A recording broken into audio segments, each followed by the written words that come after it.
everybody. This is George with Dan Golden, and today we're going to go over forbearance. There's a number of folks that have been taking advantage of the forbearance programs, and as this is coming to an end, well, there are some things that you need to consider if you're looking at doing a refi or maybe you're looking at doing a purchase. So we brought in our specialist, Dan Golden with Cornerstone Lending, Hello. who's going to walk you through this. So, Dan? Yes, George. Forbearance. Yes. Some of these folks have been deferring the interest that is due. What's been happening to their mortgage? So they're deferring their payments, and the payments are being tacked on as a secondary balance to their mortgage.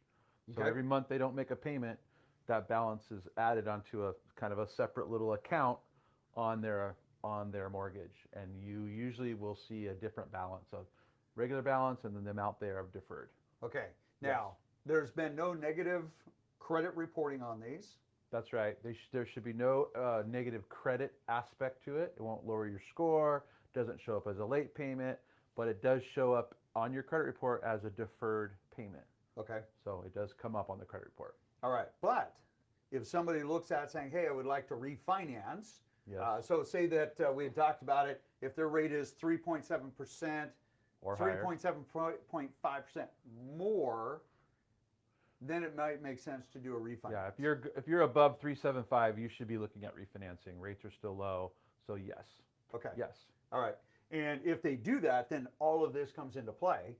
Yes, if they're in forbearance. Okay. With a caveat that we put over here, if it's a non-jumbo, then they only get option A instead of option B that we'll go over shortly. That's right. Okay. So to make No, sure. if it's a non-jumbo, they get both options. If it's a jumbo, they only get one option. There we go. Yeah. All right. Yeah. So with that, Dan's going to take us through some of what you need to do to prepare and what your options are, because then you will be able to, well, navigate this process without any issues, right? Right. Okay. Are we starting to see this more and more? Yes, as people are so a lot of people started this forbearance back when, there was trouble in the economy, things are starting to pick up again, and now they're coming out of forbearance, or there's talk of them ending the forbearance option. Mm-hmm. And so people are going to probably be either forced out or decide to go out of the forbearance situation. Also, I want to mention one thing. Some lenders call it deferral. Okay. I have had clients go, I'm not in forbearance, I'm just deferring my payments. It's the same thing. If you're deferring your payments, you are in forbearance. So I want to clarify that. And forbearance synonymous, same thing. Yes, yes. All right. Yes. So depending on what you're looking at, and here's the really great news, there are a lot of people that are doing a forbearance or deferral program. Mm-hmm. Don't worry about it. There's ways to work this through the process. It is all confidential. Yep. So don't worry about that. If you're looking at selling your home, or if you're looking at refinancing or doing a purchase, nobody needs to know. That's right. Between you and your lender. Yep. And so keep that in mind. Well, let's go through this then. So basically, purchase or refi. Right. All right. We're not going to go through the different steps that each of the loan servicers are going to be offering folks that are going to stay in their home and whatnot. There are 4 or 5 different options that they'll be looking at. We are not going through that today. Today is only if you wanted to refinance or if you wanted to purchase, what are the steps in the process that you need to go through. All right. So first, refinance or purchase, the key thing is you have to stop your deferral. You have to call your servicer and say, please stop deferring my payments. I want to start making my payments again, normal payments. Okay, as scheduled prior to the deferral or That's right. forbearance. Okay. And it should be the same payment as it was before. Okay. The balance that's accrued is separate. Okay. All right. Most companies have a running total. You'd mentioned this as a call out. Yeah, you can call your lender and say, hey, I'm in forbearance. How much do I owe on the forbearance portion of my loan? Okay. Because that comes into play on option A and option B. Walk them through what. So I want to refinance today. Right. Okay. Or hey, no, you know what? I want to buy a home. I'm going to keep my house as a rental, and I want to buy a home. Okay. What do I have to do? So again, stop the deferral. That's number one. Okay.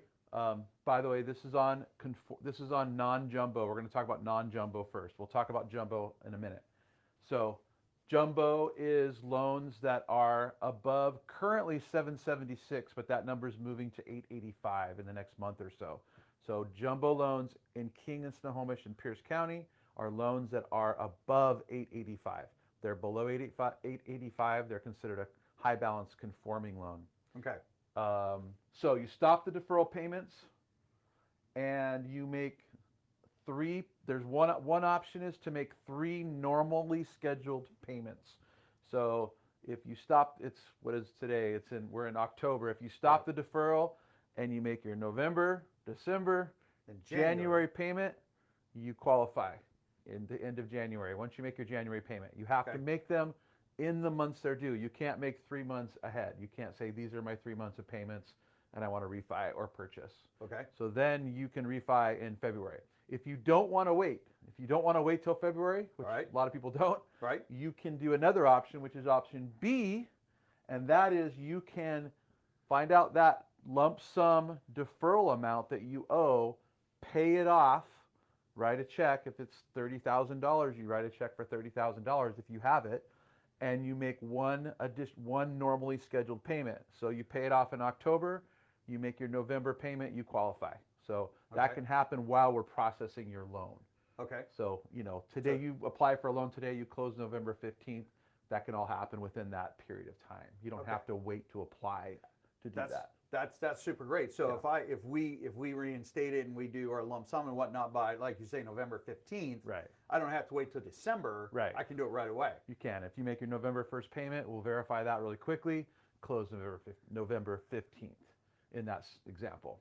That's super easy. Yeah, easy if you have the money to make to make that. If not, you just need to plan on your 90 days. You're going to be 90 days out. That's right. Either way, both options really make this a winner chicken dinner for people to be able to enter back in the market in a short period of time. Right. So the folks that maybe they own a condo or something and now they're ready to move up, they want to rent their condo, do a move up, there is a easier solution to what's available. And then, of course, the balance and whatnot is between them and their servicer and how that gets paid back. Right, and there's no rate add-on, there's no implication because you were in deferral. Right. As long as you go through these steps, you're just like a normal client that's applying for a new loan. Right on. One other thing to mention is if you are selling your house to buy another house, and your house you're selling is in deferral, the sale of that house would pay this one off. Pays off the deferral amount and you're good to go. Even if they're a jumbo? I need to double check that. I'm pretty sure the answer is yes. Yeah, that would make sense because you just paid off the house. Well, and there's no way to make 3 payments. Right, because you sold your house. Right. Yeah, that would make sense. But the jumbo, when you're talking jumbo, the one thing that you can't do is the second option. Okay. You have to make 3 normal payments. So if you're buying a home that requires a loan above 885, you have to wait 3 months. No choice. No choice. So again, to be clear, that's a loan balance. Right. Not the value of your home, your loan balance. So if your loan balance is $600,000, you have both options. Right. But if you're above, well, isn't it 776 right now? Currently 776. It's going to jump to 885 within the next month. Okay. Something around there. Right. So if you have a loan balance higher than 776 right now, this is your only option. You have to wait out your 90 days. 3 consecutive payments, not being late, so on and so on. Right. All right, fair enough. Anything else these folks need to know about the forbearance or deferral program? Not really. It's pretty straightforward. It's just, again, stop the deferral and then choose one of these 2 options. This being the absolute number one. Got to make that phone call. Yes. Right on. You got to stop it. If you have any questions, Marie's going to go ahead and point. They might point at him. They're going to put Dan's contact information so you can reach out, ask additional questions. He is the knower of all things, and if he doesn't know, then his twin brother does. Do you have a twin brother? No. No? Okay. So, anyways, twin brother knows. But anyway, if you have any questions, let us know. We Not will that catch I know you. of. Not that you know of. Oh, that's a good point. Anyway, we'll catch you guys on the next video. We're going to talk about mortgage updates, where we're going and whatnot. Wanted to make this one separate. And I will see you guys in a little bit. Take care. Thanks. Hey, thanks for coming out again, man. Always a pleasure.